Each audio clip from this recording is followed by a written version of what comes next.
rivotra ao anatin'ity fikabongatsary ao anatin'izany laharam-pahamena amin'ny fandriam-pahalema nirafitra fitsaboana araka nefa nolazainy taminareo tamin'ny teny fokotany reny ny any amin'ny hopitaly mpanjakana rehetrarehetra asiana fitaovana arifomba dia aroray sy ny dada antoka ny fahasalamam-bahoaka eo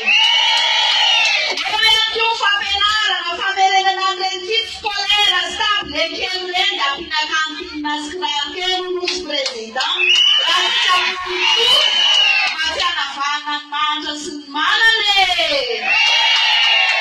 dia fananganana orinasa ho an'ny tanora mba tsy hivezivezy ny zanatsika rehefa vita fianarana fa dia hanana asa sa ho azy azy any dada ny manangane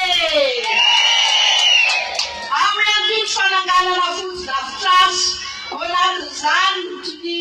hopitaly EPP lycée ho an'izay mbola tsy manana mpanangana fatim-pandraso dada dia ho atangana daholo zay rehetra ny ravaniny tamin'ny 6 sy 4 arivo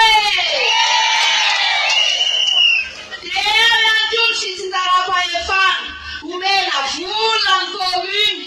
mba ahafahany mampandroso ny ety fotony satria ny fampandrosoana ety fotony no tena mampandroso ny firenena ao anatin'ity manifesto ty daholo zany ka tiantsika ve ny alany nianatanterahana amin'ity manifesto ty sa tsy tiantsika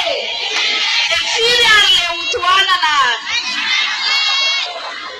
izany le mitoanana dia firy ary le numéro ay tsika tsara 5 amby 20